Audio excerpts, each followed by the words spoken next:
में जिंदा जलाकर राख कर दिया जाए। मतलब बिल्कुल वाज़ेह है कि अगर कोई कत्ल कर दे तो अपने आप को कत्ल करवा लेना। कोई तुम्हें आग में जिंदा डाल दे तो आग में कूद जाना, छलांग लगा देना, जल जाना और अपनी बॉडी को राख कर लेना, ये गवारा कर लेना, लेकिन अल्लाह के साथ किसी को शरीक नहीं करना। पहली चीज, अभी तशरीह बाद में। दूसरी चीज,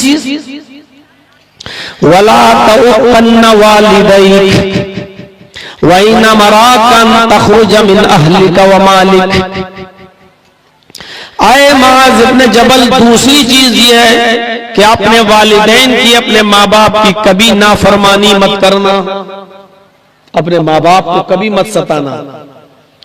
अगरचे वइन मराकन तखरुज मिन अहलिका व मालिक, अगरचे तुम्हें तुम्हारे माँ बाप इस बात का हुक्म दें कि तुम अहल वयाल को छोड़ दो और मालो दौलत से बेदखल हो जाओ, तुम्हें मालो दौलत से दूर कर दें और तुम्हें अहल वयाल बीवी बच्चों से दूर करने का हुक्म दें,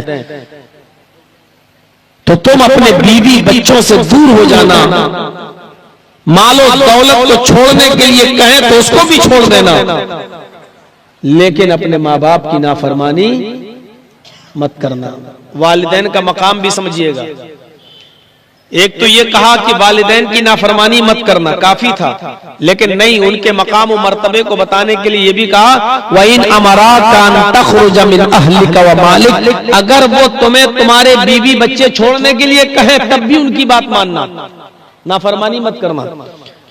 और तुम्हें तुम्हारा कमाया हुआ माल छोड़ने के लिए कहे चल निकल मेरे घर से, तो तुम अपना कमाया हुआ माल भी अपने माँ बाप के घर में छोड़कर निकल जाना, लेकिन अपने माँ बाप की नाफरमानी मत करना। अजीब सी बात लग रही है ना। अभी तशरीह में जब आऊंगा तब पता चलेगा कि सहाबा किराम और बाद में आने वाले लोग अपने माँ बाप की कितनी इताअत और कितनी बात माना करते थे। दो चीजें, वला तत्रुकन्न सलातन मक्तूबतन मुतअम्मिदन फइन्न मन तरक सलातन मक्तूबतन मुतअम्मिदन फक़द बरिअत मिन्हु ज़िम्मतुल्लाह। ऐ मुआज़, तीसरी चीज, फर्ज नमाज कभी भी कसदन अमदन जानबूझकर मत छोड़ना। वला तत्रुकन्न सलातन मक्तूबतन मुतअम्मिदन, फर्ज नमाज कभी भी कसदन अमदन जानबूझकर मत तर्क करना। फ़इन मन तरक सलातन मक्तूबतन मुतअम्मिदन फ़क़द बरिअत मिन्हु ज़िम्मतुल्लाह, इसलिए कि जो शख्स फर्ज नमाज अमदन कसदन जानबूझकर छोड़ देता है, फ़क़द बरिअत मिन्हु ज़िम्मतुल्लाह, तो अल्लाह की कोई जिम्मेदारी उसके ऊपर नहीं रहती, वो अल्लाह के जिम्मे से बरी हो जाता है, अल्लाह के ऊपर उसकी फिर कोई जिम्मेदारी नहीं रहती।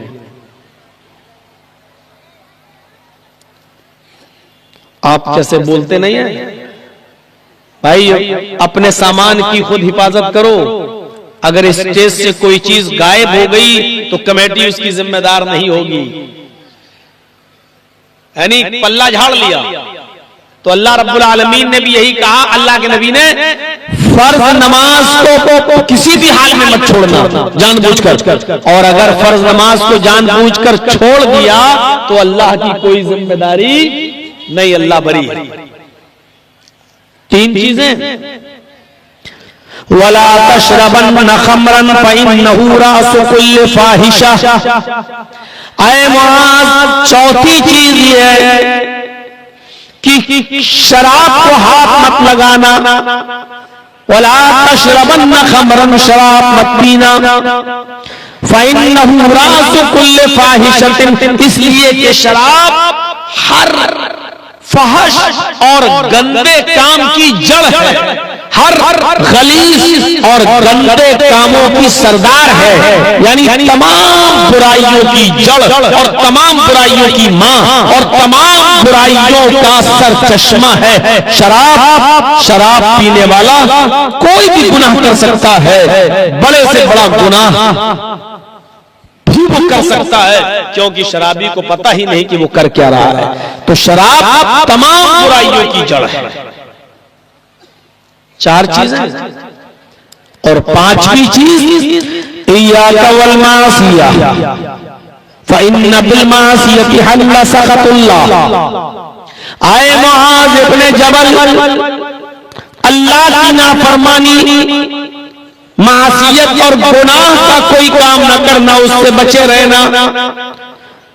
आए मास, हर मासियत से, हर किस्म के गुनाह से, हर किस्म की बुराई से अपने आप को बचा लेना।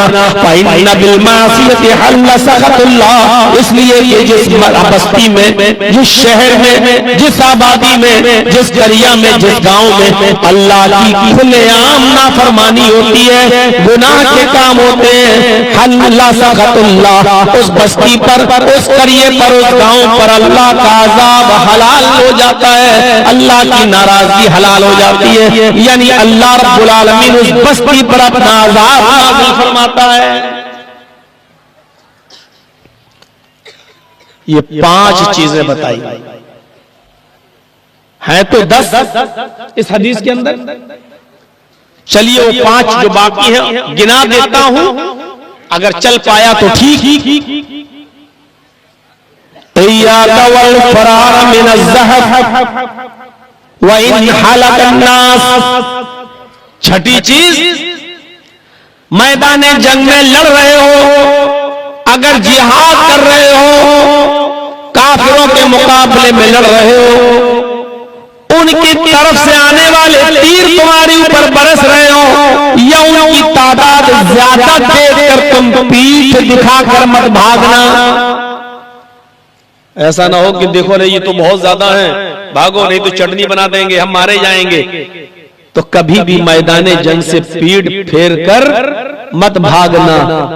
वइन हलकन नास, अगरचे लोग हलाक हो रहे हो, बर्बाद हो रहे हो, कत्ल हो रहे हो, मिट रहे हो, अपने आप को भी खत्म करा लेना, कत्ल करा लेना, लेकिन मैदान जंग छोड़ के भागना नहीं। इसलिए कि यहां अगर कत्ल हुए, मारे गए, तो शहादत का दर्जा पाकर जन्नत मिल जाएगी। छठी चीज, सातवीं चीज, वइज़ा साबन्ना समौतानुन वांता फीहिम फस्बुत। आए मुआज़, अगर किसी बस्ती में कोई बीमारी फैल जाए और उस बीमारी की वजह से मौतें होने लगे, उस बस्ती में कोई बीमारी आ जाए, ताउन फैल जाए, छुआछूत की कोई बीमारी फैल जाए, अगर किसी बस्ती के अंदर कोई बीमारी फैल जाए और उस बीमारी की वजह से मौतें होने लगे, उस बस्ती में लोग मरने लगे, वअन्ता फीहिम, तो तुम उस बस्ती में अगर मौजूद हो, फस्बुत, तो उसी में रहना। मौत के डर से अपना गांव, अपना शहर, अपनी करिया, अपनी बस्ती को छोड़कर दूसरी जगह मत जाना। कोरोना में देखा है ना, जो जहां है वहीं रहो। इसलिए कि हो सकता है कि तुम किसी शहर से आ रहे हो, अपने शहर तुम्हें कोरोना फैल गया हो, तुम्हारी वजह से पूरे गांव में कोरोना फैल जाए, तो जो जहां था उसको वहीं रोक दिया गया, जो जहां था उसको वहीं रोक दिया गया। इसलिए कि तुम्हारी बस्ती में जो बीमारी फैली है, हो सकता तुम्हें लग गई हो, अब तुम मौत के डर से दूसरे गांव में भाग रहे हो, तो वो बीमारी से दूसरा गांव भी मुतासिर हो जाएगा और उस गांव के अंदर भी लोग मरने लगेंगे। क्या कहा, वइज़ा साबन्ना समौतानुन वांता फीहिम फस्बुत। ऐ माज़, अगर तुम्हारे गांव में या तुम जिस शहर में रहते हो वहां कोई बीमारी फैल जाए और उस बीमारी की वजह से मौतें होने लगे, उस बीमारी की वजह से लोग मरने लगे, तो तुम उस गांव को छोड़कर मत जाना, उस बस्ती को छोड़कर मत जाना। ऐ महाराज, तुम उसी बस्ती में साबित कदम रहना, उसी बस्ती में मुकीम रहना, उस बस्ती को मत छोड़ना। ये 7 चीजें हो गई। 8वीं चीज वह अनफिकालायाल मिन तौलिक, ऐ मुआज़ अपने बीवी और अपने बच्चों के ऊपर अपने ताकत के मुताबिक, अपनी इस्तिताअत के मुताबिक खर्च करना, कंजूसी मत करना। बीवी बच्चों के लिए जो कमा रहे हो उसको खर्च भी करना, लेकिन फजूल खर्ची मत करना। इस्तिताअत और ताकत के मुताबिक अपने बच्चों पर, अपनी बीवी पर खर्च भी करना।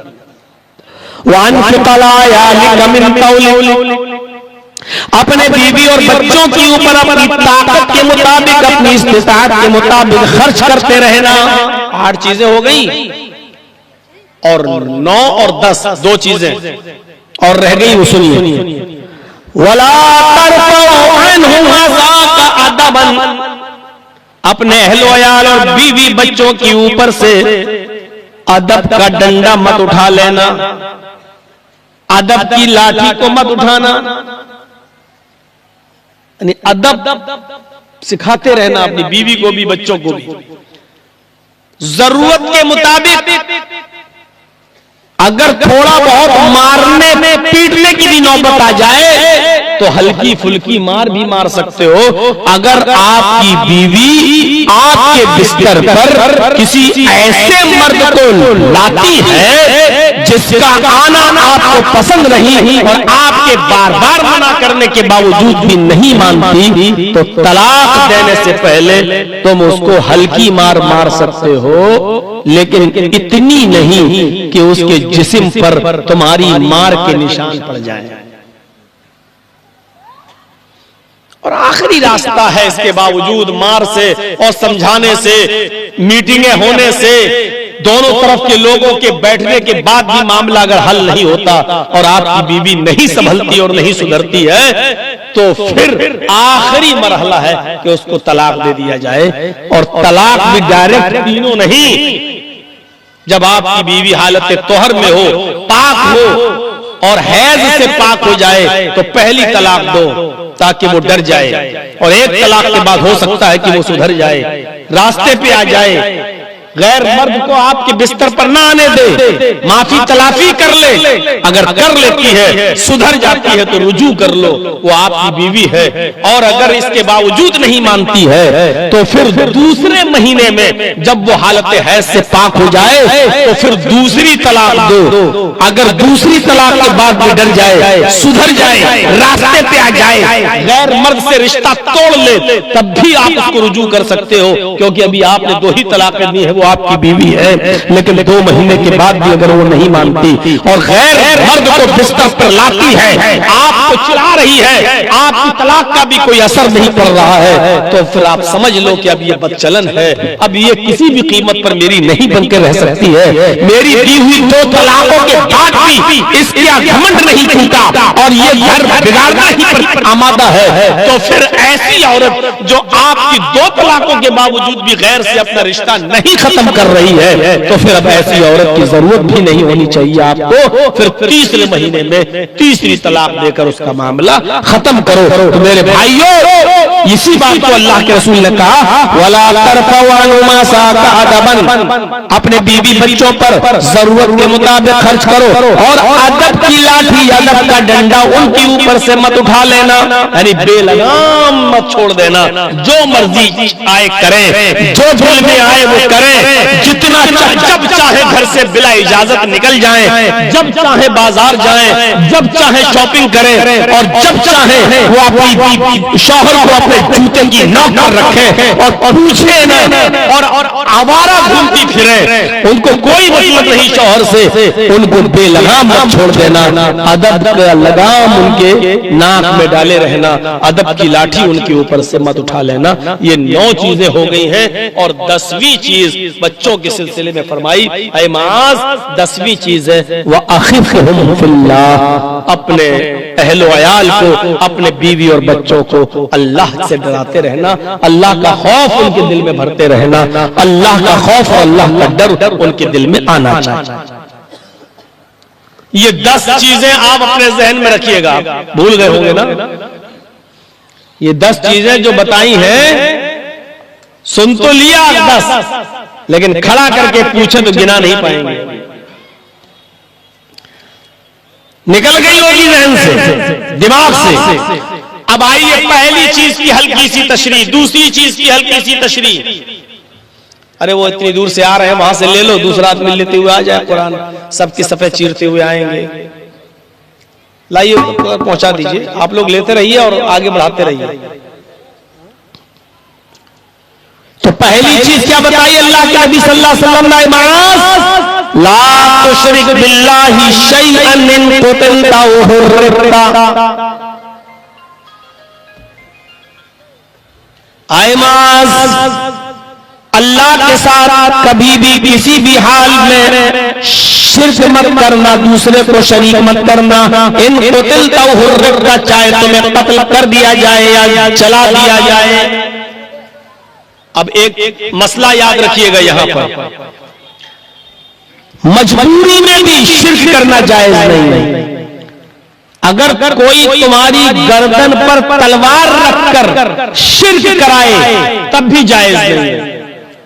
हां, जान बचाने के लिए अगर कोई कलमे कुफ्र अदा कराता है तो कलमे कुफ्र तो जबान से निकाल सकते हो, लेकिन शिर्क नहीं कर सकते। मसलन कोई ये कहे कि किसको मानते हो? अल्लाह को। अल्लाह का इनकार कर, नहीं करूंगा। अल्लाह का इनकार कर, नहीं करूंगा। उसने तलवार रख दी मेरी गर्दन पर। ए जर्जी साहब, अल्लाह का इनकार कर रहे हो कि नहीं कर रहे? अगर अल्लाह का इनकार नहीं करोगे तो मैं मार दूंगा।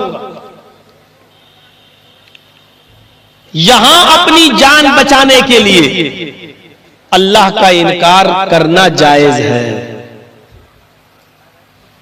अपनी जान बचाने के लिए यहां अल्लाह का इनकार करना जायज है, लेकिन दिल से नहीं, जबान से। दिल में यही होना चाहिए, नहीं बस मेरी जान बच जाए, मेरा ईमान तो अल्लाह पर है, लेकिन जान बचाने के लिए अल्लाह का इनकार करना यहां जायज है, वो भी सिर्फ जबान से, दिल से नहीं। दिल मुतमईन नहीं होना चाहिए अल्लाह के इनकार पर, जबान से हाँ ठीक है अल्लाह नहीं, चलो ठीक है अल्लाह का इनकार कर दिया, बस अब तो खुश हो, उसने छोड़ दिया। जान बचाने के लिए इतना कर सकते। लेकिन अगर वो शख्स ये कहे मुझे सजदा कर तब मैं तुझे छोड़ूंगा, तो ये शिर्क है, ये शिर्क है, ये जायज नहीं है। अगर वो गर्दन पे तलवार रख के कहे अगर मुझे सजदा नहीं किया तो मैं तेरी गर्दन काट दूंगा, तो यहां अल्लाह के नबी कहते हैं कुतिलता हुर्रिता, अगर तुम्हारी गर्दन कटती है तो कटा लेना, लेकिन अल्लाह के अलावा किसी गैर को दूसरे के सामने सजदा नहीं करना। दोनों चीजों में फर्क समझ रहे हैं ना? मसलन अगर कोई आदमी आपको बांध दे और लाठी डंडे मारे और आप समझ लो कि अब मेरी लिंचिंग हो रही है, मुझे मारा जाएगा, अब मुझे कत्ल किया जाएगा और बिल्कुल नहीं बचेंगे। अब वो ये कहता कि जय श्री राम बोलो तब मैं तुझे छोड़ूंगा, और आपको मालूम है कि जय श्री राम कहने से मेरी जान बच सकती है, तो जय श्री राम बोलकर अपनी जान बचा लो। लेकिन अगर वो ये कहे कि मुझे सजदा कर या मेरे आका को सजदा कर या मेरे भगवान को, मोदी या योगी को सजदा कर या मेरे बॉस को सजदा कर तब मैं तुझे छोड़ूंगा, बोल सजदा करेगा? तो यहां पर अपने आप को कत्ल करा लेना, लेकिन किसी गैर के सामने सर नहीं छोड़ना। हदीस में आता है कि सहाबी ने कहा अल्लाह के रसूल अगर जंगल में कोई आदमी कहे कि अल्लाह का इनकार कर दे तब मैं तुझे छोड़ूंगा, तो क्या मैं अल्लाह का इनकार करके अपनी जान बचा लूं? अल्लाह के नबी ने कहा अल्लाह का इनकार करके अगर तेरी जान बच रही है तो तू अपनी जान बचा ले। उस सहाबी ने पूछा, अल्लाह के नबी अगर वो ये कहे कि मुझे या मेरे सरदार को सजदा करो तो क्या मैं अल्लाह को छोड़कर उसको या उसके सरदार को सजदा करके अपनी जान बचा सकता हूँ? उस मौके पर अल्लाह के नबी ने फरमाया,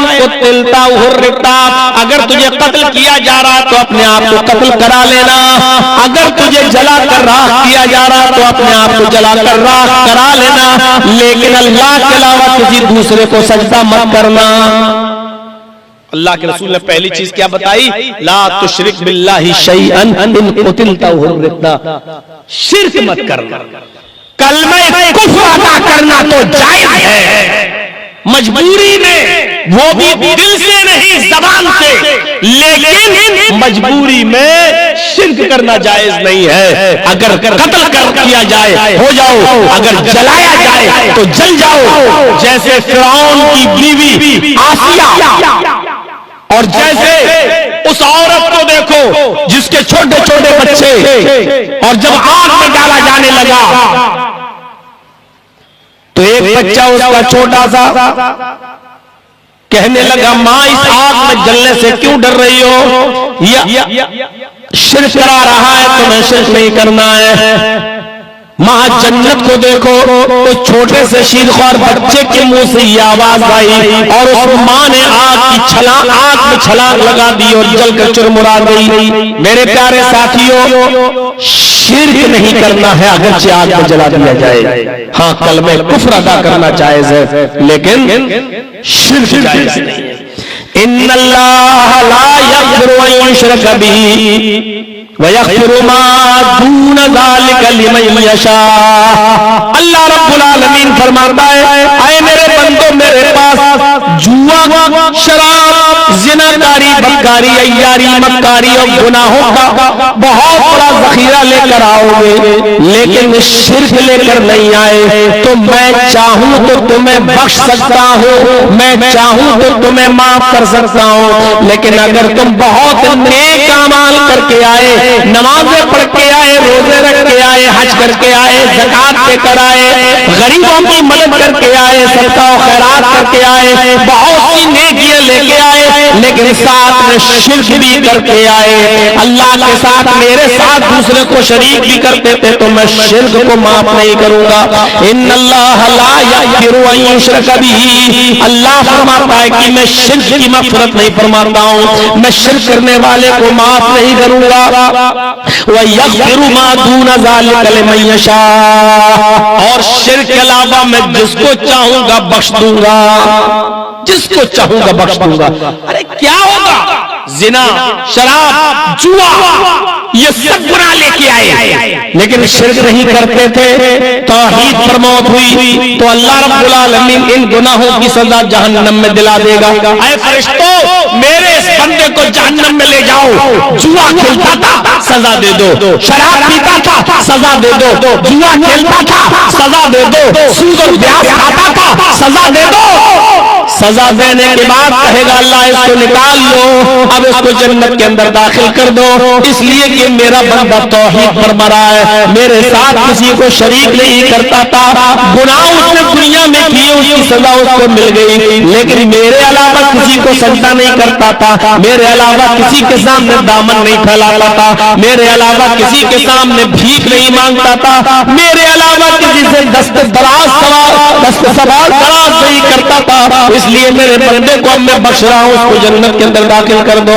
गुनाहगारों को उनके गुनाहों की सजा मिलेगी, लेकिन बाद में वो निकाल लिए जाएंगे। फरमाया, मन काना फी क़ल्बिही मिस्क़ालु ज़र्रतिन, जिसके दिल में राई के दाने के बराबर भी अगर ईमान होगा, राई के दाना, सरसों का दाने के बराबर भी ईमान बाकी होगा, और उसने शिर्क नहीं किया होगा, तो अल्लाह रब्बुल आलमीन उसको जहन्नम से निकाल कर जन्नत के अंदर दाखिल कर देगा।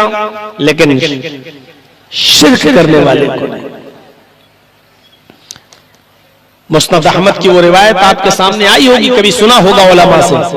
दो लोग एक बुत के पास से गुजरे, दो आदमी, दो शख्स एक बुत के पास से गुजरे, वहां पूजा होती थी उसकी, वहां जो बैठा हुआ था, मजाबर समझ लो, जो उस बुत का रखवाला था, उसने इन दोनों से कहा चलो हमारी इस बुत के ऊपर कुछ चढ़ाओ, कुछ चढ़ावा चढ़ाओ। दोनों ने कहा हमारे पास कुछ नहीं। उस आदमी ने कहा जो बुत के पास बैठता था रखवाला, उसने कहा हमारे बुत के पास से गुजर नहीं सकते हो जब तक कि कुछ चढ़ाओगे नहीं। अगर एक मक्खी ही हो उसको मार के चढ़ाओ, लेकिन चढ़ाओ। ये चीज उन लोगों के लिए इबरत नाक होनी चाहिए जो पूरी पूरी चादर चढ़ा देते हैं, 18-18 और 20-20 मीटर के पूरे थान ले जाते हैं और चढ़ाते हैं। उस शख्स ने कहा कि एक मक्खी ही चढ़ाओ मार के, लेकिन चढ़ाओ। उसमें से एक आदमी ने एक मक्खी मारी, उन दो लोगों में से एक आदमी ने एक मक्खी मारी और मक्खी मारने के बाद उसने उस बुत के ऊपर चढ़ा दिया। लो फखल्लऊ सबीला, मुस्नद अहमद के अल्फाज में उन लोगों ने उसका रास्ता छोड़ दिया। जाओ, इसने मक्खी मार के चढ़ाया, जाने दो इसको, चलो इसने चढ़ाया तो है कुछ। फखल्लऊ सबीला फदखल अन्नार, जब वो मरता है तो अल्लाह रब्बुल आलमीन ने उसको जहन्नम में दाखिल कर दिया। गौर कीजिए, एक मक्खी मार कर चढ़ाया था, कहां गया? जहन्नम में।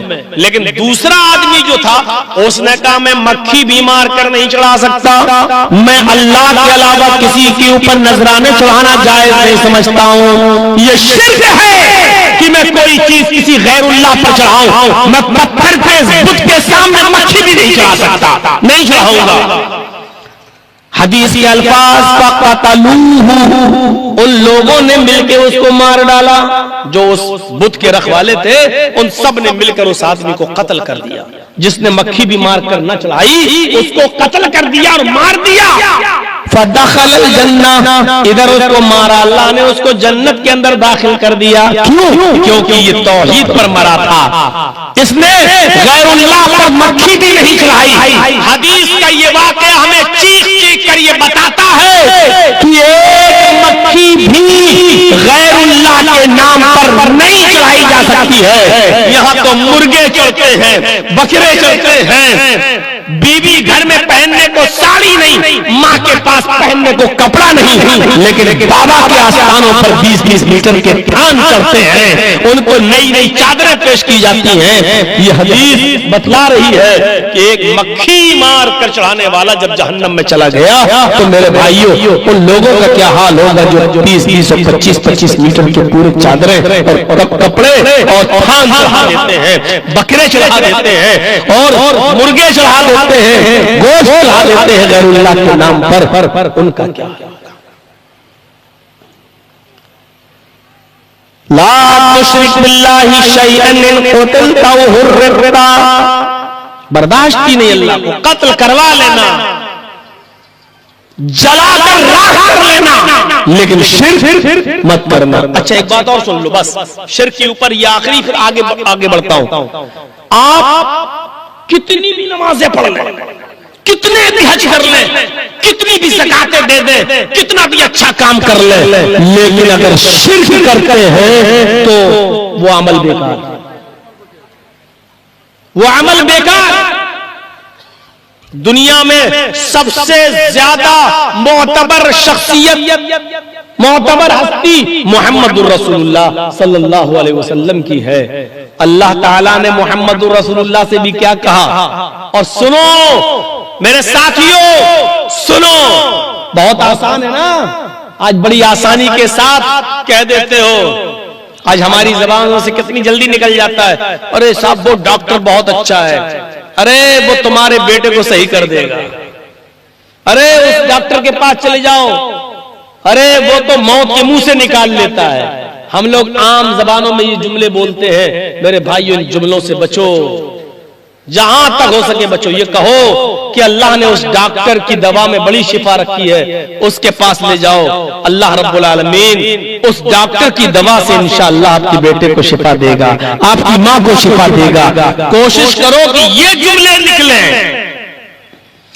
अल्लाह ताला ने अपने नबी से भी क्या कहा? और किससे? अपने नबी जनाब मोहम्मद रसूलुल्लाह सल्लल्लाहु अलैहि वसल्लम से। अल्लाह ने क्या फरमाया?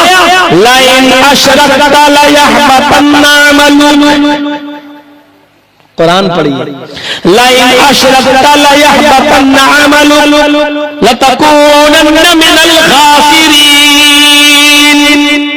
कोई आयत के तर्जमे पर गौर कर ले तो सोचो तो अल्लाह ताला ने नबी से भी क्या कहा? आए मोहम्मद सल्लल्लाहु अलैहि वसल्लम, आए मेरे हबीब, आए मेरे नबी, ला इन अशरकता ला यहबतन्ना अमलुका। अगर आप शिर्क करेंगे तो आपके अमल भी बर्बाद हो जाएंगे। ला यहबतन्ना अमलुका, आपके अमल भी रायगा हो जाएंगे। ला इन अशरकता ला यहबतन्ना अमलुका, अगर आप शिर्क करेंगे तो आपके अमलों को भी बर्बाद कर दिया जाएगा, आपके अमल भी मिट जाएंगे। लतकूनन्ना मिनल खासिरीन, और आप भी नुकसान उठाने वालों में से हो जाएंगे। अल्लाह को शिर्क इतना नापसंद है कि वो अपने नबी से भी ये कह रहा है कि आए नबी, अगर आपने शिर्क किया तो आपकी नमाजें, आपके रोजे, आपके हज, आपकी ज़कातें, आपका सदका और खैरात और आपके सारे दीनी काम और अच्छे अमल ये भी बर्बाद कर दिए जाएंगे, हम इनको बर्बाद कर देंगे। यानी शिर्क और तौहीद दोनों एक साथ जमा नहीं हो सकता है। आग और पानी दोनों एक साथ जमा नहीं हो सकता है। इसी तरीके से शिर्क और तौहीद दोनों एक साथ जमा नहीं हो सकता है। एक तरफ नमाज में कहो इय्याका नअबुदु व इय्याका नस्तईन, ऐ अल्लाह हम तेरी ही इबादत करते हैं और तुझसे ही मदद तलब करते हैं। एक तरफ ये कहो और दूसरी तरफ फिर ये कहो कि बाबा तेरे दर पे आया हूं तो झोला झोली भर के जाऊंगा। एक तरफ कहो कि अल्लाह तेरी मदद की जरूरत है, हम तुझसे ही मदद चाहते हैं, और दूसरी तरफ कहो कि बाबा तेरे दर पे आया हूं तो बेटा बेटी लेके जाऊंगा। ये दोनों चीजें एक साथ जमा नहीं हो सकती है। ऐ मोहम्मद सल्लल्लाहु अलैहि वसल्लम, अगर आपने शिर्क किया तो आपके अमल भी बर्बाद कर दिए जाएंगे और आप नुकसान उठाने वालों में से हो जाएंगे। अरे हमारी और आपकी नमाजों की हैसियत क्या है? अल्लाह बेहतर जाने कबूल भी होती है कि नहीं होती है, क्योंकि हमारी रोजी रोटी हलाल की नहीं है। हम क्या क्या कर करके तो हम सुबह से शाम तक खाने पीने का इंतजाम करते हैं। कोई कपड़े की दुकान पर बैठता है, कितना झूठ बोल बोल कपड़ा बेचता है। कोई मोबाइल बेचने की दुकान पर कितना झूठ बोल के मोबाइल बेचता है। कोई मैकेनिक है, अगर वो मोबाइल चलाता है या कोई चीज तो उसमें झूठ बोल के वो कमाता है। जो आदमी जिस पेशे से जुड़ा हुआ है उसमें झूठ बोलता है, तब जाकर उसको कुछ रुपया हासिल होता है, फिर वही कमाई से अपनी बीवी और बच्चों का पेट पालता है। हजरत आयशा कहती है कि अल्लाह के रसूल ने फरमाया, कसम उस जात की जिसके कब्जे में मेरी जान है, तुम दुआ मांगते मांगते तुम्हारी कमर कमान की तरह झुकी क्यों न जाए, तुम्हारी कमर कमान की तरह झुकी क्यों ना जाए। यानी तुम 80 साल के बूढ़े क्यों ना हो जाओ, तुम्हारी कमर झुक जाए, लाठी टेक कर चलने लगो, फिर भी अल्लाह तुम्हारी दुआ कबूल नहीं करेगा जब तक कि तुम रिज़्क़ हलाल नहीं खाओगे और हराम लुक़मा खाना नहीं छोड़ोगे, हराम रोजी खाना नहीं छोड़ोगे। अल्लाह तुम्हारी दुआ कबूल नहीं करेगा, अल्लाह सर से ऊपर तुम्हारी दुआ को नहीं उठाएगा। ये सर से ऊपर एक बालिश, इतनी ऊपर भी तुम्हारी दुआ नहीं जाएगी जब तक कि तुम हलाल लुक़मा नहीं छोड़ोगे और हलाल रोजी नहीं खाओगे। अब हमारी नमाजों की क्या हैसियत है, हम सब अपने आप को देखें, गौर करें। और मोहम्मद रसूलुल्लाह को अल्लाह कह रहा है कि हम आपकी नमाजें भी बेकार कर देंगे, आपके अमल भी बेकार कर देंगे रायगा अगर आप शिर्क करेंगे तो। शिर्क कितना भयानक जुर्म है। चलिए शिर्क के ऊपर और भी बोला जा सकता है, लेकिन चूंकि मुझे और भी चीजें बताना है तो ला तुश्रिक बिल्लाहि शैअन। शिर्क हिंदू धर्म में भी नहीं है, हिंदू करते हैं एक अलग बात है, लेकिन है नहीं। मुसलमान शिर्क करता है वो एक अलग बात है, लेकिन इस्लाम में शिर्क है नहीं। अरे रामचंद्र जी ने अपने पैर नहीं छूने दिए थे जयनगर की तकरीर में मैंने ये बताया था, सीता जी जब आई और हनुमान और लक्ष्मण जब बचा कर लाए और श्रीलंका से लेकर पहुंचे और रामचंद्र जी के सामने सीता जी को पेश कर दिया, क्योंकि रावण उठा कर ले गया था, तो सीता जी ने रामचंद्र जी के पैर छूना चाहे, उनका आशीर्वाद लेना चाहा, जैसी झुकी रामचंद्र जी ने उनका दोनों कांधा पकड़ के उठा लिया और कहा, राम रामाय नमः, राम रामाय सत्यमस्ति, है सीता तू मेरे सामने क्यों झुकती है, मैं तेरा राम हूँ, है सीता तू मुझे प्रणाम क्यों करती है, मैं तो तेरा राम हूँ, तेरे राम का राम है ऊपर वाला, राम रामाय नमः, है सीता उस राम को प्रणाम कर, है सीता उस राम के सामने झुक जो तेरे राम का राम है सीता उस राम के सामने झुक जो तेरे राम का राम है, तेरे सामने मत झुक, मैं तो तेरा राम हूं और तेरे राम का राम है ऊपर वाला, तू उस ऊपर वाले राम के सामने झुक जो तेरे राम का राम है। तो रामचंद्र जी ने भी अपने सामने सीता जी को झुकने नहीं दिया था, प्रणाम नहीं करने दिया था, रुकू नहीं करने दिया था, सजदा नहीं करने दिया था। हिंदू धर्म के अंदर भी तौहीद है। यचतियो यो उससे मांगो वही है सब कुछ देने वाला, यचतियो यो उससे मांगो वही है सब कुछ देने वाला, उसके अलावा कोई भी देवी देवता नहीं है जो तुम्हें कुछ भी दे सके, उसके अलावा कोई भी देवी देवता नहीं जो तुम्हें कुछ भी दे सके, वही है सब कुछ सुनने वाला, उसके अलावा कोई भी सुनने वाला नहीं। इन्नका ला तुस्मिउल मौता, ऐ मोहम्मद सल्लल्लाहु अलैहि वसल्लम आप अपनी आवाज मुर्दों को नहीं सुना सकते। कुरान की आयत देख रहे हैं, सूरह नमल आयत नंबर 80 उठाइए और देखिए, इन्नका ला तुस्मिउल मौता, ऐ मोहम्मद सल्लल्लाहु अलैहि वसल्लम आप अपनी आवाज मुर्दों को नहीं सुना सकते। जब नबी नहीं सुना सकते तो हम और आप सुना सकते हैं? जब नबी नहीं सुना सकते तो हम और आप मुर्दों को सुना सकते हैं? कुरान ने एक जगह कहा, वला तुस्मिउल सुम्मा दुआ, ऐ मोहम्मद सल्लल्लाहु अलैहि वसल्लम ना आप मुर्दों को सुना सकते हो, ना बहरों को सुना सकते हो, बहरों को। अच्छा, जब ये कह दिया था क्या है नबी तुम आप मुर्दों को नहीं सुना सकते, काफी था, लेकिन बहरा कहने की जरूरत क्या थी? बहुत गौर से सुनिए, अल्लाह ने ये जो कहा कि वला तुस्मिउ सुम्मा दुआ, बहरे भी नहीं, आप बहरों को भी नहीं सुना सकते। जिसके कान में आवाज बहरा हो कोई आदमी, आप उससे कहो वो सुनेगा नहीं सुनेगा, क्यों? वो बहरा है। आप पूरी तकरीर पूरा कुरान सुना जाइए, वो नहीं सुन सकता, क्यों? वो बहरा है। तो अल्लाह ताला कह रहा है नबी आप बहरों को भी नहीं सुना सकते। अरे बहरे के पास सारी ताकतें मौजूद हैं, सिर्फ कान की ताकत नहीं है, वो देख भी रहा है, हाथ से पकड़ भी रहा है, मुंह से खा भी रहा है, पैर से चल भी रहा है, ये सारी ताकतें मौजूद हैं। ऐ मोहम्मद सल्लल्लाहु अलैहि वसल्लम जिससे मैंने सिर्फ एक ताकत छीनी है, कान की, सारी ताकतें मौजूद है उसके अंदर, कान की ताकत छीन ली। जब आप उसको नहीं सुना सकते हो बहरे को, तो जिससे हमने सारी चीजें छीन ली हो उसको कैसे सुना सकते हो? पैर से चलने की भी ताकत छीन ली, हाथ से पकड़ने की भी ताकत छीन ली, आंख से देखने की भी ताकत छीन ली, दिल की धड़कन भी छीन ली, दिमाग से सोचने की ताकत भी छीन ली, जिससे सारी चीजें छीन ली उसको आप कैसे सुना सकते हो? तो याद रखिएगा, शिर्क अल्लाह को बर्दाश्त नहीं, पहली चीज। दूसरी चीज पर आइए, अब तो याद हो गया ना, पहली चीज शिर्क। जो 10 चीजों की वसीयत की थी उनमें पहली चीज क्या है? शिर्क मत करना।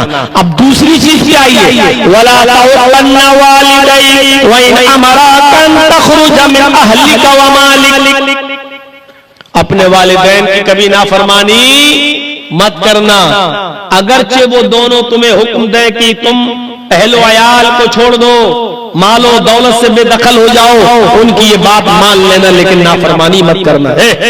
बुढ़े तू कौन होता है मुझे बीवी बच्चे छोड़ने के लिए कहने वाला? ये घर मैंने कमाया है, मेरी मेहनत से, तू कौन होता है मुझसे कहने वाला, घर से निकल। सुनो, इन्नका व मालका,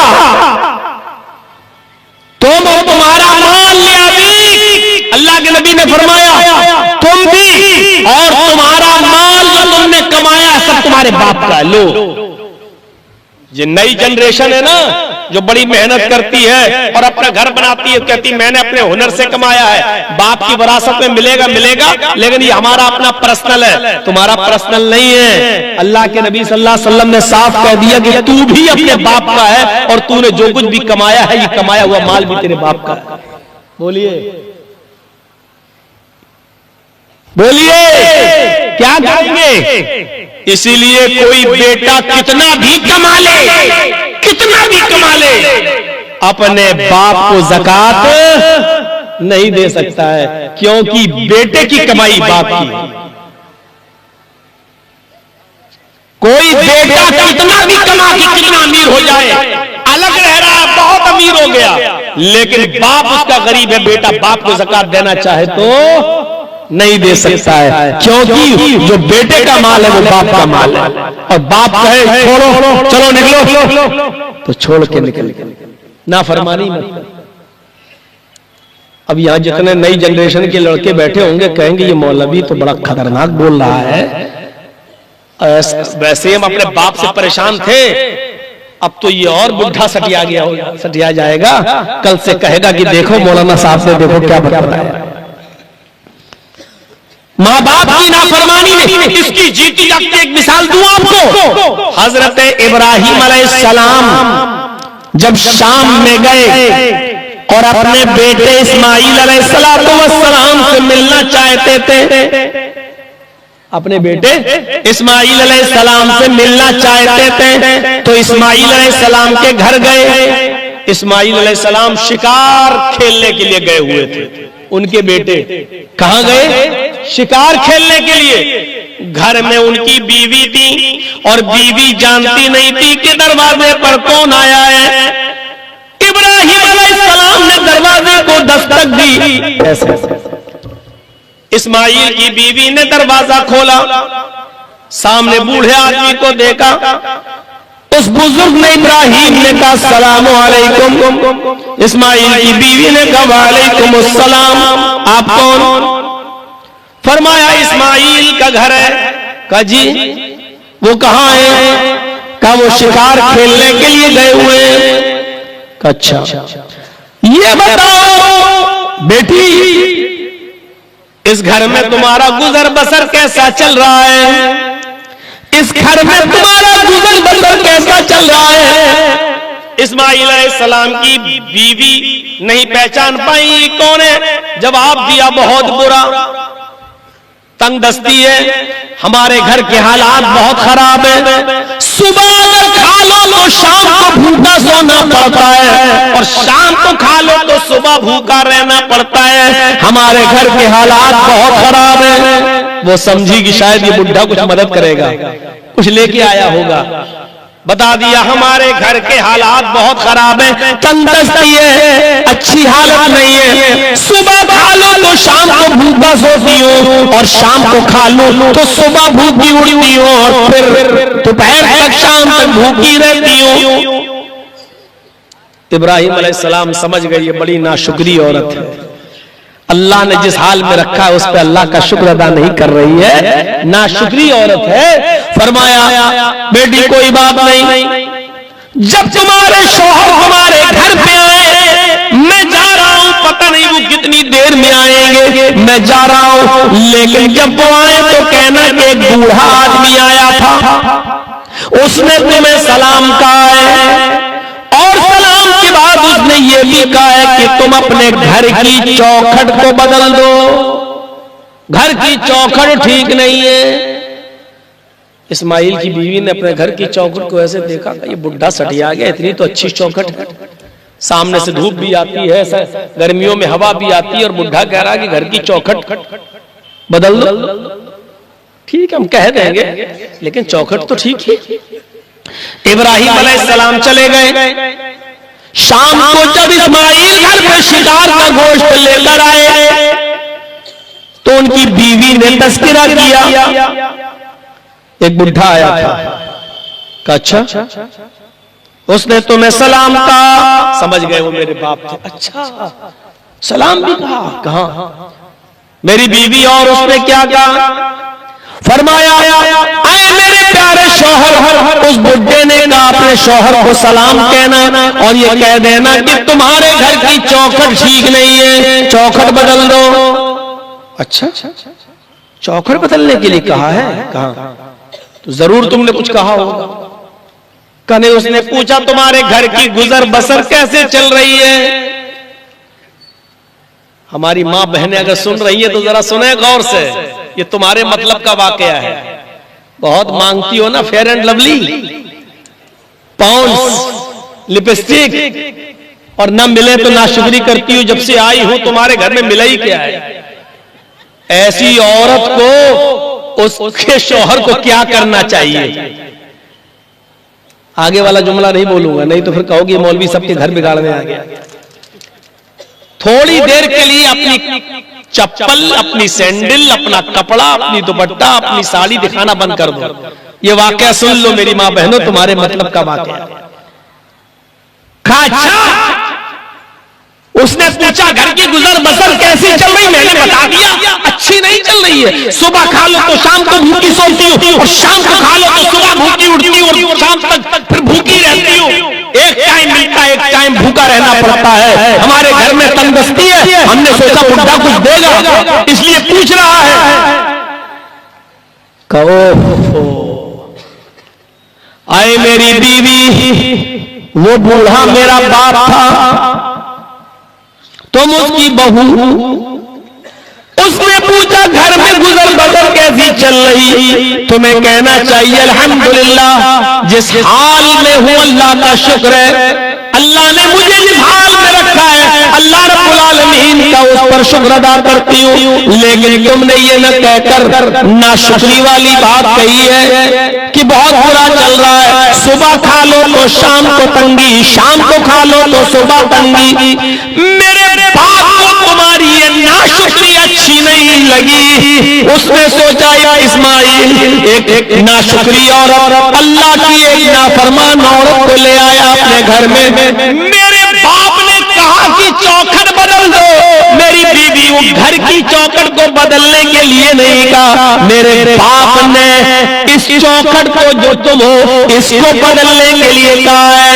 आए मेरी बीवी, मैं अपने बाप की नाफरमानी नहीं कर सकता, इसलिए मैं अपने घर की चौखट को बदलता हूँ। ऐसी नाशुक्री और नाफरमान औरत को मैं तलाक देता हूँ। आए बीवी, मैं अपने बाप की नाफरमानी नहीं कर सकता, मैंने तुझे तलाक दे दिया।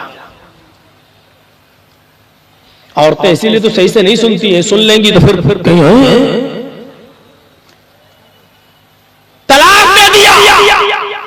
और फिर इस्माइल अलैहिस्सलाम ने उसी इलाके में दूसरी नेक औरत से शादी कर ली। कुछ दिनों के बाद इब्राहिम अलैहिस्सलाम फिर गए। इत्तेफाक से इस्माइल फिर शिकार खेलने के लिए गए हुए थे, घर पे नहीं मिले। दरवाजे को खटखटाया, दूसरी बीवी निकली। देखा, सलाम अलैकुम। वालेकुम सलाम। इस्माइल कहाँ हैं? शिकार खेलने गए। तुम कौन हो? मैं उनकी बीवी हूँ। बेटी घर में गुजर बसर कैसी चल रही है? किस हाल में हो तुम? कहा आपको इससे क्या मतलब? कहने मैं जानना चाहता हूँ। अल्हम्दुलिल्लाह, अल्लाह का शुक्र है, अल्लाह ने मुझे जिस हाल में रखा है सारी तारीफें अल्लाह के लिए। अल्लाह कि हर किस्मत पर मैं राजी हूँ। उसने जिस हाल में रखा है मेरे लिए वो हाल बेहतर है। फरमाया बेटी, तुम्हारे शौहर जब घर पे आ जाएं तो उनसे कहना एक बूढ़ा आदमी आया था, उसने तुम्हें सलाम कहा है और उसने ये भी कहा है कि तुम अपने घर की चौखट को बरकरार रखना, चौखट को ऐसी रहने देना, चौखट को बदलने की जरूरत नहीं। इस औरत ने कहा ये बुढ़ा सटिया गया, चौखट हम क्यों बदलने लगे? सही है तो सही है, ये क्या पकड़ा है? इब्राहिम अलैहिस्सलाम चले गए। जब इस्माइल शाम को घर वापस आते तो बीवी ने पूरी बात बताई। का उस बुढ़े का दिमाग देखो, कह रहा था कि उनसे मेरा सलाम कहना और कहना घर की चौखट सही है, बरकरार रखना, इसको बदलने की जरूरत नहीं। अरे मुझे क्या पड़ी इस चौखट को बदलने की, इतना अच्छा तो घर, इतनी अच्छी तो चौखट। इस्माइल मुस्कुराते हुए कहते हैं मेरी बीवी सलाम कहने वाला शख्स मेरा बाप था इब्राहिम अलैहिस्सलाम। यहाँ आए उन्होंने तुम्हारा इम्तिहान लिया, तुमसे पूछा घर का गुजर बसर कैसा चल रहा, तुमने कहा बहुत अच्छा, अल्हम्दुलिल्लाह अला कुल्ली हाल, हर हाल में अल्लाह का शुक्र। उसने कहा अपनी चौखट को बरकरार रखना, ये घर की चौखट नहीं वो तुम हो। उन्होंने कहा कि अपनी बीवी को अपनी बीवी बनाए रखना, इनको तलाक देने की जरूरत नहीं है, ये मकसद था। मेरे भाइयों, हजरत इब्राहिम अलैहिस्सलातु वस्सलाम के हुक्म पर इस्माइल ने अपनी बीवी को तलाक दे दिया, क्योंकि इन्होंने कहा था कि अपने घर की चौखट को बदल देना। आज ऐसी फरमा बरदार, ये एक अलग मसला है, अलग मसला। क्या बाप अगर कहे कि अपनी बीवी को तलाक दे दो तो देना चाहिए कि नहीं देना चाहिए, ये एक अलग मसला है। लेकिन आज के जमाने में ऐसी फरमा बरदार औलादें कहां मिलती है माँ बाप को जो अपने माँ बाप की इतनी इताअत गुजार हो, फरमा बरदार हो, जो बीवी से ज्यादा बाप को तरजीह देती हो और माँ बीवी से ज्यादा माँ को तरजीह देती हो। जो औलाद आज के जमाने में मेरे भाइयों नहीं, बहुत खुशनसीब है वो लोग जिनके घर में बीवियां हैं, लेकिन बीवी आपके बाप को अपना बाप समझती हो और आपकी माँ को अपनी माँ समझती हो और उनकी खिदमत करती हो। ये बहुत बड़ी, मेरे भाइयों, बहुत बड़ा खुशनसीब है वो इंसान जो आज के दौर में जिसको ऐसी बीवी मिली। वरना वो घर आने के बाद सबसे पहले ये सोचती है कि कितने दिन मैं सब्र करूं और कब मैं अपने शौहर के कान भरकर उसकी बहनों से उसको अलग करूं, उसके बाप से उसको अलग करूं, उसकी माँ से उसको अलग करूं। ये प्लानिंग करती है, दिमाग में ये ताना बाना बनती है। मेरे भाइयों, बड़े खुश नसीब है वो लोग जो अपने बाप को अपनी बीवी पर तरजीह देते हैं, जो अपनी माँ को अपनी बीवी पर तरजीह देते हैं। आपको याद होगा और ना याद हो तो सुन लीजिए, हजरत अलकमा रज़ियल्लाहु ताला अन्हु का वो वाक़या आपके सामने आया होगा कि जब उनके इंतकाल का वक्त आया तो उनकी ज़बान से कलमा नहीं निकल रहा था।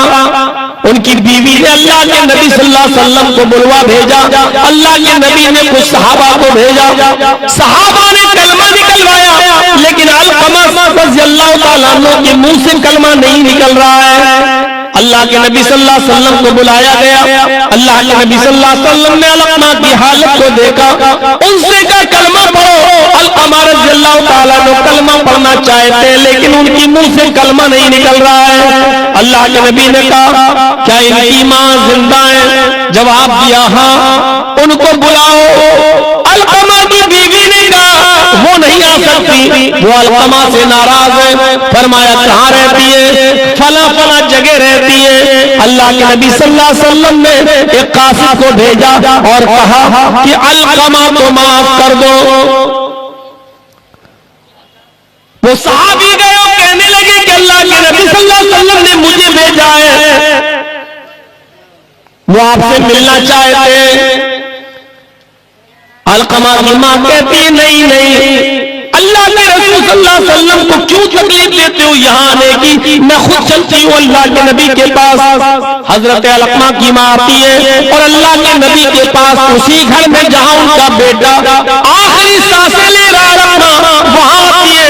अल्लाह के नबी ने फरमाया आय अलकमा की माँ सही सही बताना क्या तुम अपने बेटे से नाराज हो? उसने अपने बेटे को देखा और देख कर कहती है कि हाँ आय अल्लाह के नबी मैं अपने बेटे से नाराज हूँ। फरमाया इसको माफ कर दो। फरमाया उस माँ ने कि मैं इसको माफ नहीं कर सकती हूँ। आय अल्लाह के नबी इसने मुझे बहुत सताया है, बहुत तकलीफ दी है, ये अपनी बीवी को तरजीह देता है, मुझे तरजीह नहीं देता। अल्लाह के रसूल कोई बात होती है तो ये अपनी बीवी की बात मानता है, मेरी बात नहीं मानता। कोई भी बात होती है बीवी को सही ठहराता और मुझे गलत ठहरा देता है, इसलिए मैं घर को छोड़ के चली गई। मैंने अलकमा को बददुआ दे दी है, अब मैं जा रही हूं, मैं इसको माफ नहीं कर सकती। अल्लाह के नबी ने फरमाया, सहाबियों, अलकमा की मां ने अलकमा को माफ करने से इनकार कर दिया और मां का नाफरमान मुसलमानों के कब्रिस्तान में दफन नहीं किया जाएगा। गौर से सुनिए, अलकमा की मां ने अलकमा को माफ करने से इनकार कर दिया है और मां का नाफरमान मुसलमानों के कब्रिस्तान में दफन नहीं किया जाएगा। इसलिए अब मेरी गुजारिश है कि जंगल में जाओ और लकड़ियां काट काट कर लाओ और इसके घर के बाहर लकड़ियां इकट्ठी कर दो, उन लकड़ियों में आग लगा दो। जब आग जल जाए, अलकमा के इंतकाल के बाद अलकमा की लाश को आग में डाल दो, इसलिए कि मां के नाफरमान को मोहम्मद के कब्रिस्तान में दफन नहीं किया जाएगा। जैसे ही मां ने ये जुमले सुने कि मेरे बेटे को आग में जला दिया जाएगा और मेरे बेटे को तो जमीन भी नसीब न होगी, वहीं से चीख कर कहती है, अल्लाह के नबी, मेरे बेटे को मेरी जिंदगी में इंतकाल के बाद आग में डाल दिया जाए, मैं मां हूं, कैसे बर्दाश्त कर सकती, मैंने उसको दिल से माफ कर दिया। अल्लाह के रसूल, मैं अपने बेटे को आग में जलता हुआ नहीं देख सकती, मैंने उसको दिल से माफ कर दिया। यहाँ माफ किया, वहां अल्लाह के नबी ने कहा, अलकमा कलमा पढ़ो। हजरत अलकमा की जबान से जुमला निकलता है, अशहदु अल्ला इलाहा इल्लल्लाह व अशहदु अन्ना मुहम्मदन अब्दुहु व रसूलुहु। ये कलमा पढ़ा हजरत अलकमा ने और कलमा पढ़ते ही उसका इंतकाल हो गया। अब उनको मुसलमानों के कब्रिस्तान में दफन किया और अल्लाह के रसूल ने उनकी नमाज जनाजा पढ़ाई। मेरे भाइयों, कलमा उनकी जबान से निकला, मम्माता मन काला ला इलाहा इल्लल्लाह, जिसने ला इलाहा इल्लल्लाह कहा वो जन्नत के अंदर दाखिल होगा। मन काना आखिरु कलामिही ला इलाहा इल्लल्लाह दखलल जन्नह, जिसकी जबान से आखिरी ला इलाहा इल्लल्लाह निकल गया वो जन्नत के अंदर दाखिल होगा। मेरे भाइयों, पूरे वाक़े को बयान करने का मकसद यह है कि मां के नाफरमान को कलमा भी नसीब नहीं हो रहा था और जब मां ने माफ किया तब उनकी जबान से कलमा निकलता है। हम हैं कहां? वला तउकन्ना वालिदैक व इन अमराका अन तखरुज मिन अहलिका व मालिक। अपने माँ बाप को मत सताना, उनकी नाफरमानी मत करना, अगरचे वो तुम्हें तुम्हारे अहल-व-अयाल से और तुम्हें तुम्हारे बीवी बच्चों से और तुम्हें तुम्हारे मालो दौलत से बेदखल कर दे, हुक्म दे के अलग हो जाओ, उसके बावजूद तुम अपने माँ बाप की नाफरमानी न करना। दो चीजें अभी माँ बाप के ऊपर और भी बोला जा सकता, कुरान की आयतें और हदीसें, लेकिन बस शॉर्ट में बताते हुए आगे चलता हूं। तीसरी चीज पर आइए आप। दो चीजें हो गई, एक शिर्क मत करना और दूसरी माँ बाप की नाफरमानी मत करना। तीसरी चीज,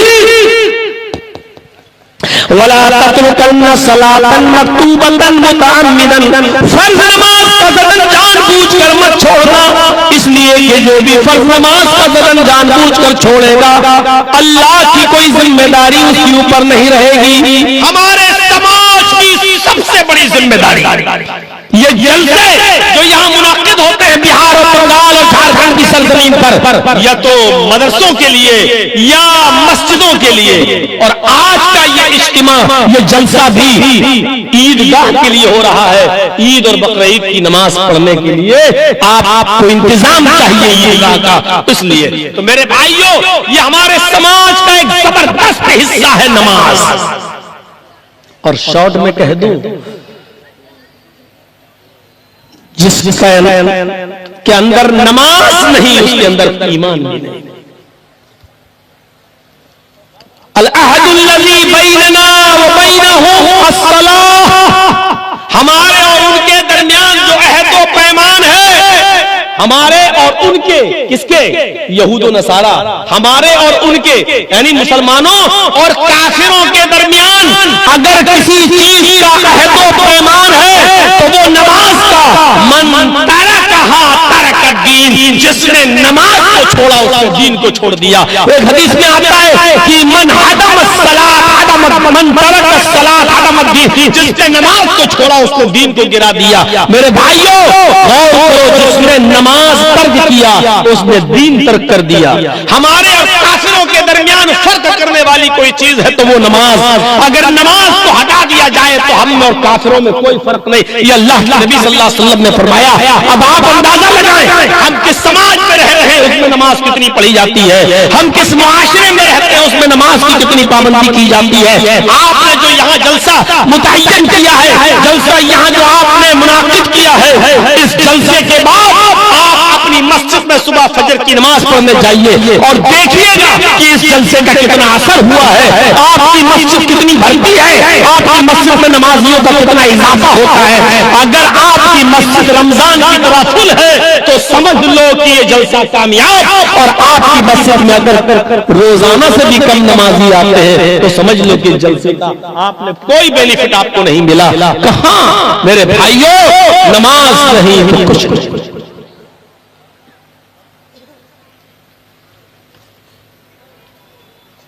हजरत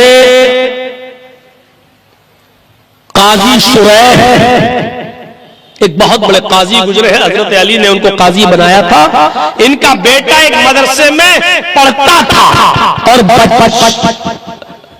कई बच्चे पढ़ते थे उस मदरसे में।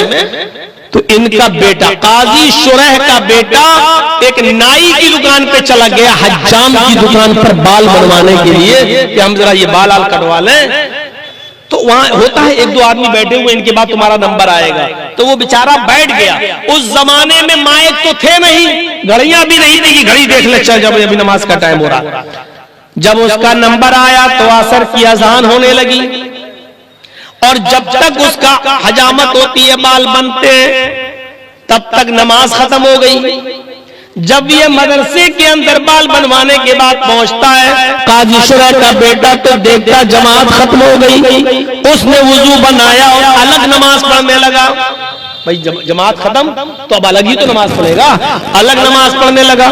वहां के उस्तादों को उसका अलग नमाज पढ़ना पसंद ना आया, यानी जमात का छोड़ देना पसंद नहीं आया।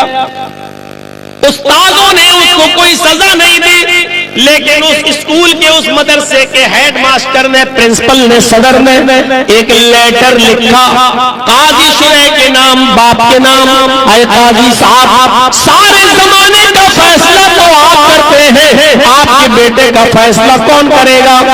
आपका बेटा असर की नमाज से पहले मदरसे से निकलता है, नाई की दुकान पर जाता है, हजामत बनवाता है। जब जो हजामत बनवा कर वापस आता है तो असर की जमात हो चुकी होती है। उसने असर की नमाज बाद में पढ़ी है, उसने जमात तर्क कर दी है। बताओ जमात के छोड़ने की सजा आपके बेटे को क्या मिलनी चाहिए? हमने कोई चीज बताओ, फैसला आप जज हैं, आप काजी हैं, आप बताएं आपके बेटे को हम क्या सजा दें। वहां से दूसरा लेटर आता है, एक कासिद लेकर आया। उस लेटर में कासिद एक डंडा भी लेकर आया, मोटा सा डंडा, और लेटर में लिखा हुआ था स्कूल के मदरसे के सदर के नाम, मोहतरम उस्ताद आपने मेरे बेटे की शिकायत की, मैं अपने कासिद को भेज रहा हूं और एक डंडा भी उसके हाथ में। इस डंडे से मेरे बेटे को इतना पीटना, इतना पीटो, इतना पीटो कि ये डंडा 3 टुकड़े हो जाए, और जब 3 टुकड़े बट जाए, 3 टुकड़े हो जाए, उसके बाद मेरे बेटे से पक्का वादा लो। अगर वो वादा कर ले कि अब जमात को जानबूझकर नहीं छोड़ूंगा, तब मेरे बेटे को दाखिल करो, और अगर मेरा बेटा इस बात पर तैयार न हो तो उसका खाना और पानी बंद कर दो। जब तक वो वादा न कर ले जमात न छोड़ने का, तब तक उसको भूखा प्यासा रखो, चाहे वो मर ही क्यों न जाए। मेरे भाइयों, अपने बेटे के खिलाफ ये फैसला एक काजी शुरैह कूफा के, मेरे भाइयों, हज़रत अली के बनाए हुए जज ने ये फैसला सुनाया। एक वक्त की नमाज की जमात छूट गई, नमाज नहीं छूटी, नमाज तो उसने बाद में पढ़ ली, लेकिन जमात छूट गई। हालांकि वो भी बाल बनवाने में जानबूझकर नहीं, बाल कटवाने में। तो काजी शुरैह का फैसला ये था, अब हम अपने समाज पर गौर करें कि हम अपने बेटों के लिए क्या करते हैं, हम अपनी औलाद को कौन सी तालीम देते हैं। अरे जब हम नमाज नहीं पढ़ते तो हमारी औलाद क्या नमाज पढ़ेगी। हम फजर में सोते रहते हैं तो हमारी औलाद से कैसे तो रखी जाए कि वो फजर में बाजमात नमाज पढ़ेगी। मेरे भाइयों, हमारी बीवी फजर में सोती है, फिर उम्मीद रखें कि बेटी हमारी नमाज पढ़े, ये हो ही नहीं सकता। हमारी बीवी जब टीवी नहीं देगी तो फिर हमारी बेटियां भी टिकटॉक पर, इंस्टाग्राम पर वीडियो बनाएंगी। मेरे भाइयों, ये तो होना ही है। माँ को बेटियां आइडियल मानती है और बाप को बेटे आइडियल मानते हैं। बाप जो करेगा वो बेटा करेगा। माँ जैसी होगी बेटी भी माँ की नक्शे कदम पर चलेगी। इसलिए मदर्स कॉलेज फॉर चिल्ड्रन, माँ की गोद बच्चे का पहला मदरसा है। अगर माँ की गोद से बच्चा सही अगर तरबियत आ गया तो ये बच्चा आगे चल के भी तरबियत याफ्ता रहेगा। और माँ की गोद से बच्चे को सही तरबियत नहीं मिली तो माफ करना, BA MA करने के बाद, डॉक्टर DMS MBBS और MD और MS करने के बाद भी, CA BCom और MCom करने के बाद भी वो खड़े होकर पैंट की चैन खोलकर नाली के पास खड़े होकर वो कुत्ते की तरह, गधे की तरह पेशाब करता हुआ नजर आएगा। क्योंकि माँ की गोद से उसको तरबियत नहीं मिली। माँ की गोद से तरबियत मिलेगी तो बच्चा तरबियत पाएगा। स्कूल और कॉलेजों में तरबियतें नहीं मिलती है। मेरे भाइयों, देख लो आज जितने भी बड़े बड़े लोगों को, पढ़े लिखों को, नाली के पास पैंट की चैन खोलकर पेशाब करते हुए देखो तो समझ लेना कि इनके माँ बाप ने इसको सही तरबियत नहीं दी है। वरना मौता इमाम मालिक पढ़िए, एक सहाबिया के घर में एक बच्चा पैदा होता। वो बच्चा जब पेशाब करता था तो माँ पानी का बर्तन उसकी शर्मगाह पर उसकी पेशाब की जगह पे डाल देती थी। जब बच्चा चलने के लायक हुआ, पहला दिन था उसका चलने का, पहला दिन जब बच्चा चलने के लायक हुआ, उसको पेशाब लगा। बच्चे ने पानी का छोटा सा प्याला उठा लिया ऐसे, छोटा सा बच्चा, पहला दिन उसका चलने का। अब वो लेके ऐसे जा रहा है। माँ दूर से देख रही है कि देखे मेरा बेटा कहां जा रहा है।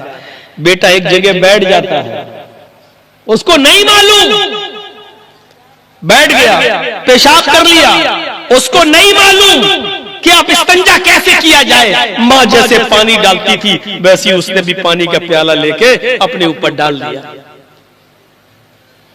ये मंजर देखकर माँ मुस्कुराती है और नजरें आसमान पे डाल के कहती है, फुज़्तु बिरब्बिल काबा, काबे की रब की कसम में कामयाब हो गई। मैं अपने बच्चे को जो तरबियत देना चाहती थी वो दे दी। मैं अपने बच्चे को जैसा बनाना चाहती थी बना दी।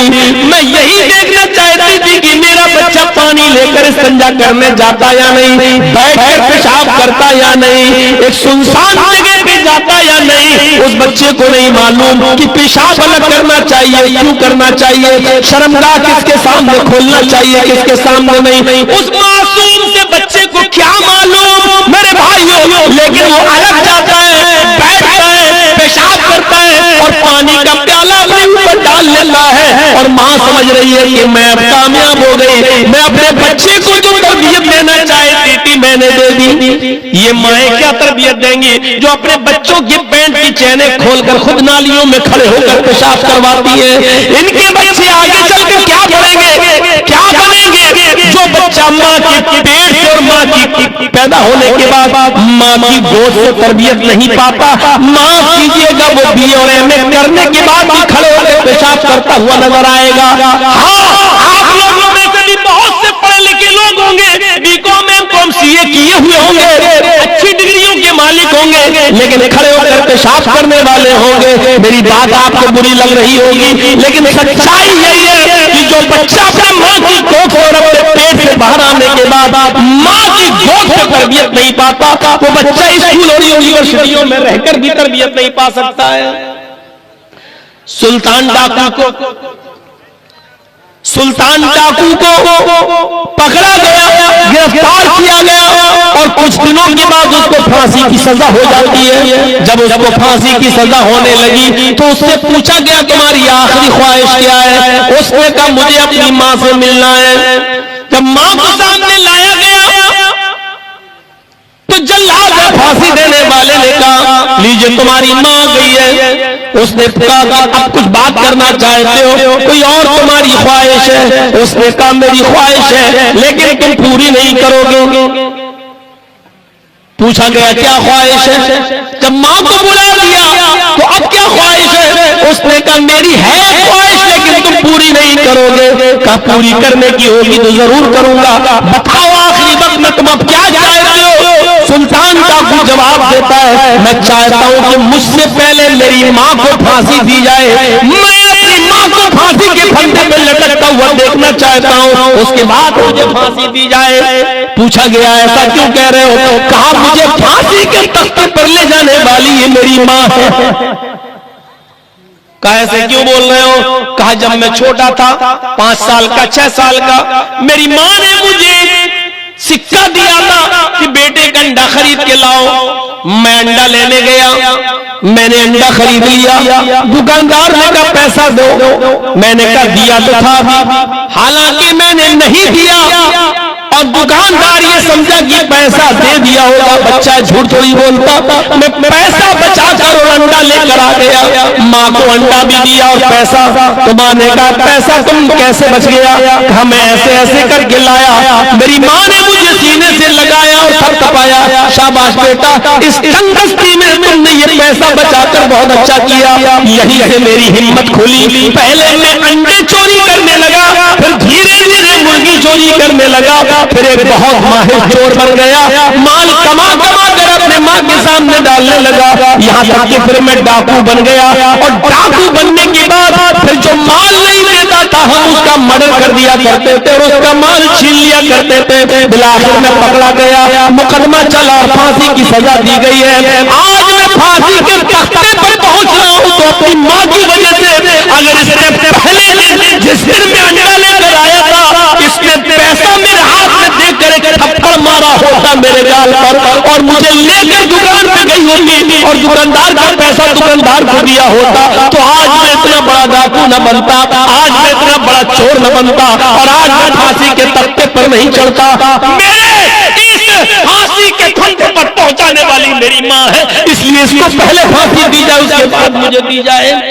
तो आज जो शराबी है, जो जुआरी है, जो आज गलत राह पे चल रहे हैं, उनकी मां दुआ मांग रही है अल्लाह मेरे बेटे को सुधार दे। वो अपना गरीबान छाप कर देखे कि तुम्हारा बेटा शराबी बना कैसे। वो माँ बाप अपने गरीबानों में झांके कि तेरा बेटा चोर बना कैसे, तेरा बेटा आज मुजरिम बना कैसे, शराबी बना कैसे। अब पछताते हो कि अल्लाह मौलाना दुआ करो।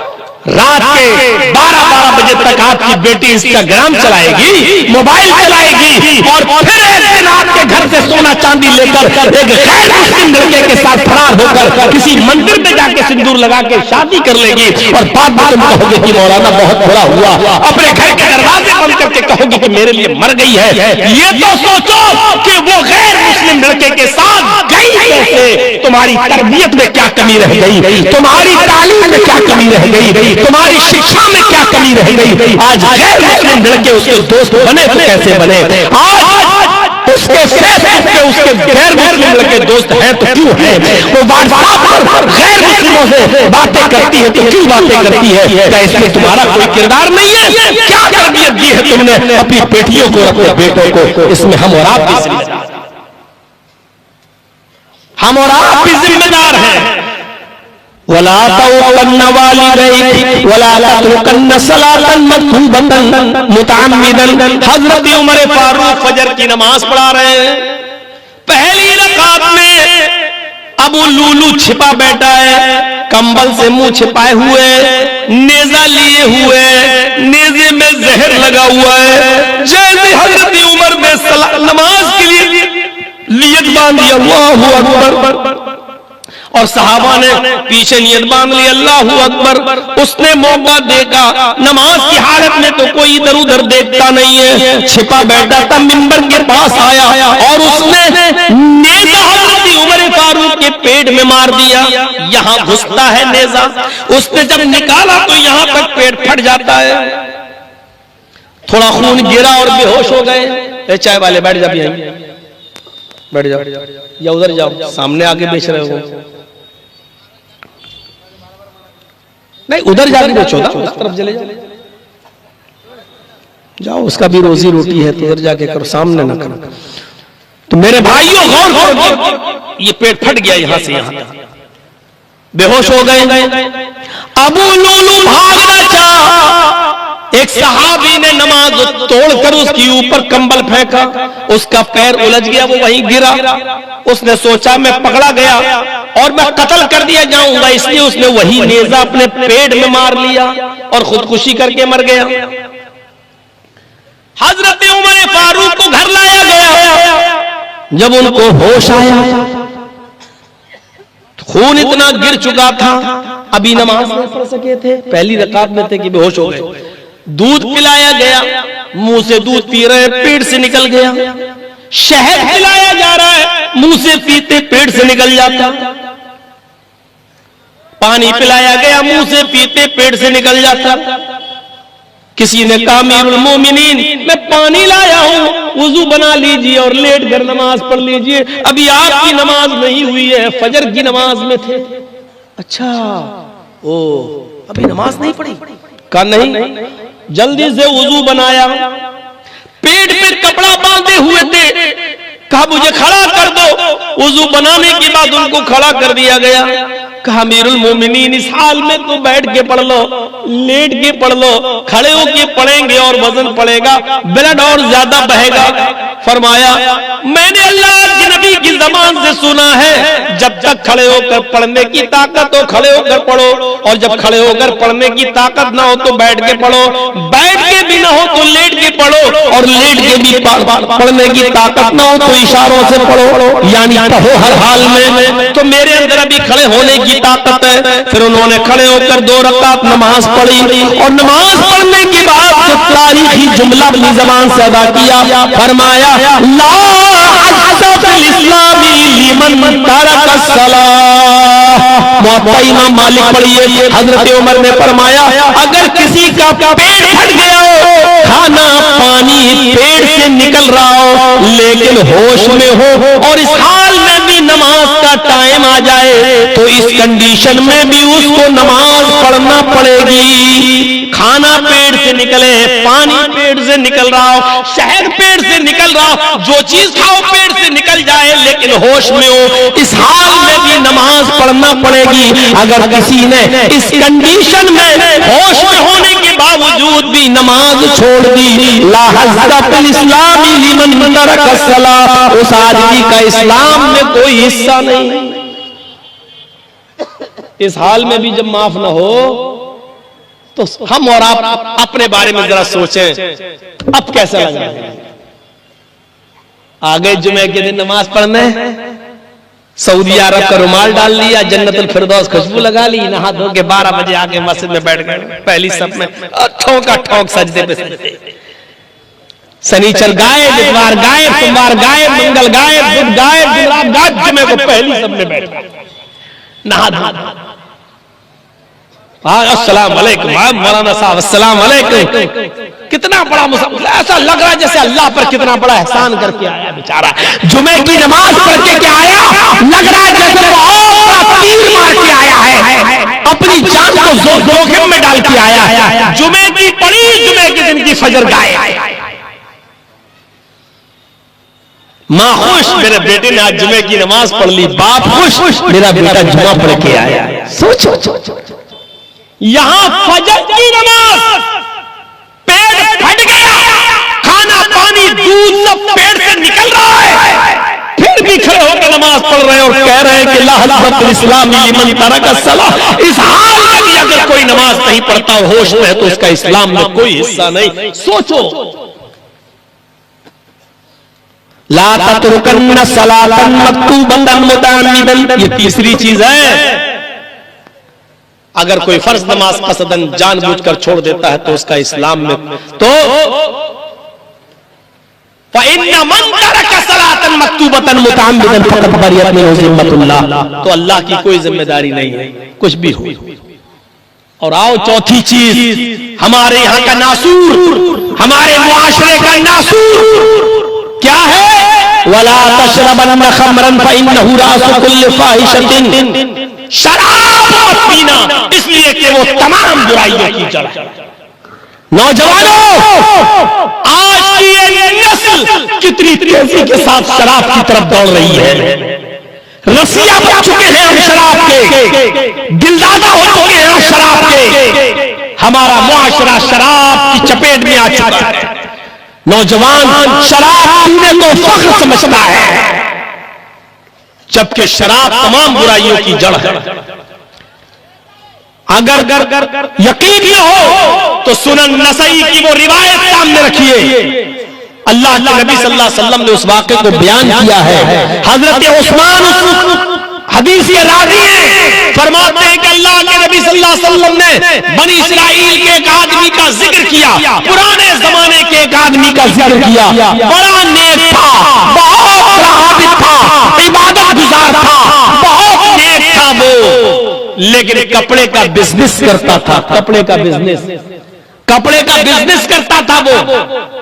अपने सर पर गठरी लादी, कपड़ा लादा और उसको ले जाकर मार्केट में बेचता था वो। और उसी दौर में एक औरत थी, बेवा हो चुकी थी उसी जमाने में। इस वाक़े को जरा सुन लीजिए मेरे भाइयों, बहुत जबरदस्त वाक़या सुना रहा हूं आपको। उस जमाने में एक बेवा औरत थी जिसका शौहर मर चुका था। उसकी जो लौंडी थी, नौकरानी थी, वो अपनी लौंडी को हुक्म दे रखी थी, बेवा औरत, कि कोई भी खूबसूरत लड़का तुम्हें नजर आए तो उसको मेरे पास लेके आओ।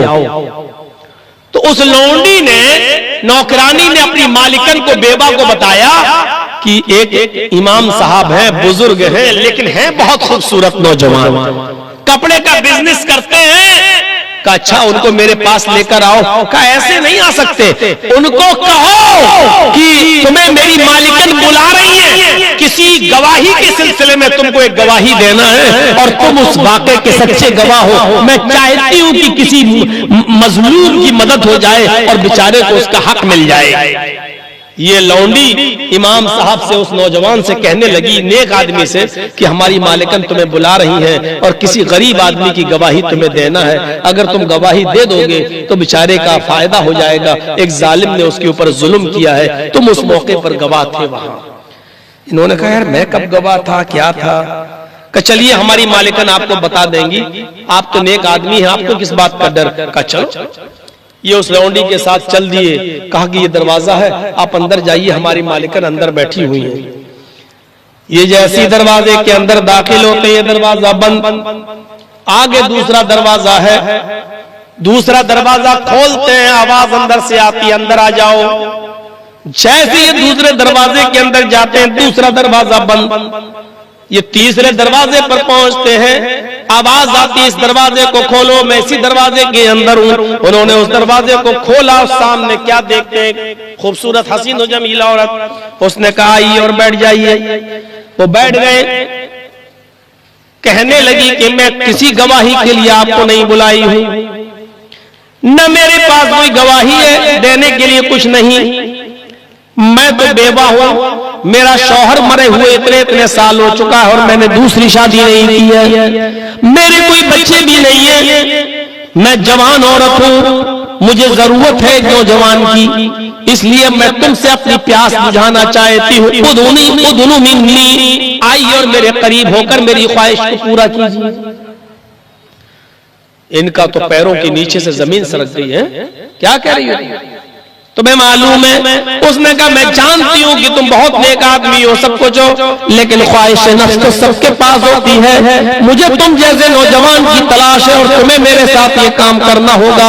भागने का कोई रास्ता नहीं है, सारे दरवाजे बंद हो चुके।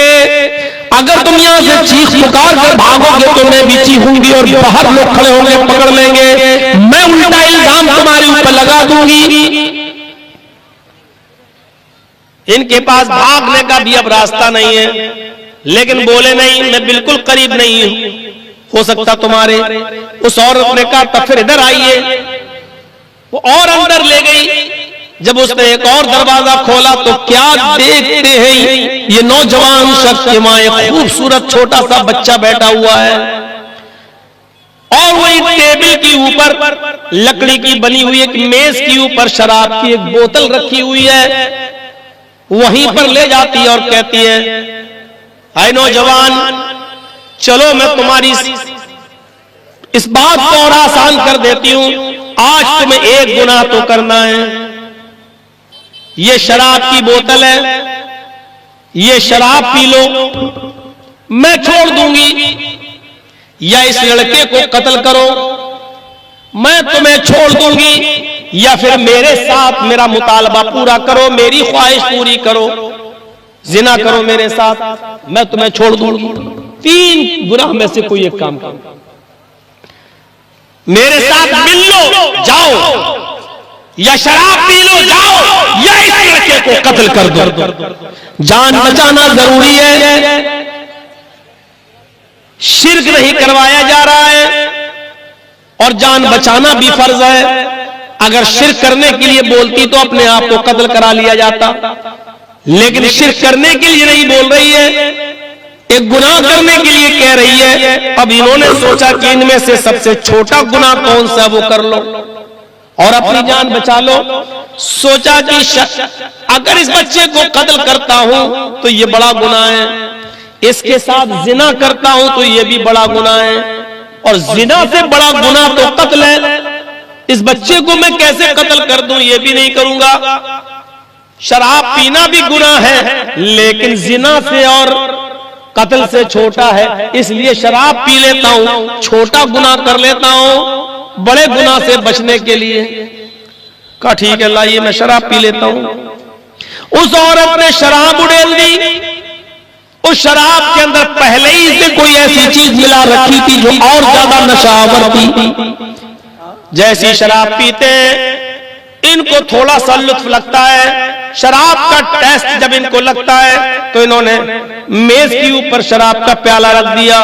उस औरत ने एक और प्याला भर दिया, इन्होंने वो प्याला भी उठाकर पी लिया।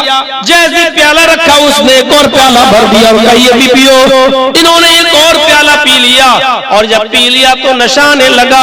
अब उनका दिमाग काम नहीं कर रहा है, शराब ने उनकी अकल पर पर्दा डाल दिया है। उस औरत ने कहा इसको मारो। उन्होंने छुरी उठाई, दिमाग काम करना बंद कर दिया और उस छोटे से मासूम बच्चे का कत्ल भी कर डाला, और जब कत्ल कर दिया उसको लहूलुहान कर दिया। तब कहा कि अब आओ मेरे साथ। इनका अकल काम नहीं कर रही थी, उस औरत ने इनको अपने ऊपर सवार करके इनके साथ जिना भी कर लिया। मेरे भाइयों, जब होश में आते हैं तो क्या देखते, कत्ल भी हो चुका है, जिना भी हो चुका है, शराब भी पी ली है। मेरे भाइयों, बड़ी मुश्किल से वहां से जान बची, लेकिन गुनाह तो इतने कर चुके हैं। इसीलिए अल्लाह के नबी ने फरमाया वइन्नहु रासु कुल्ले फाहिशा, ये सबसे बदतरीन जुर्म है शराब पीना, इसलिए कि तमाम गुनाहों की जड़ है। मेरे भाइयों, अभी तक तो सिर्फ एक गुनाह करवा रही थी, लेकिन शराब पीने के बाद इनसे 3 गुनाह हो गए। शराब भी पी ली, कत्ल भी कर दिया और जिना भी कर लिया। इसलिए नौजवानों, शराब पीने के बाद आप ये सोचो कि हमसे कोई जुर्म नहीं होगा, ये और बड़ा जुर्म है। शराब को हर हाल में छोड़िए। अगर चाहते हो कि हमारी माँ, बहन और बेटियों की इज्जत आबरू बची रहे तो शराब को हाथ मत लगाइए, इससे अपने आप को बचाइए। शराब पीने के बाद कैसे आदमी अपनी माँ को गाली देता है, अपनी बहन को गाली देता है। शराबी नाली में पड़ा रहता है और नाली का पानी पीता समझता है कि मैं जमजम पी रहा हूँ, क्योंकि शराब उसकी अकल पर पर्दा डाल देती है। ये 4 चीजें ही मैं बता पाया। मेरे भाइयों, 2:10 के करीब हो गया है, और 10 मिनट बैठकर मुझे आपकी ईदगाह के लिए कुछ चंदा भी करना है, क्योंकि हर जगह जब कर रहे हैं तो आपके इलाके के लिए भी मैं कर दूं। तो मेरे भाइयों, ये अच्छी बात है। तो मैं आपको ये बता दूं कि ये 4 चीजें हैं।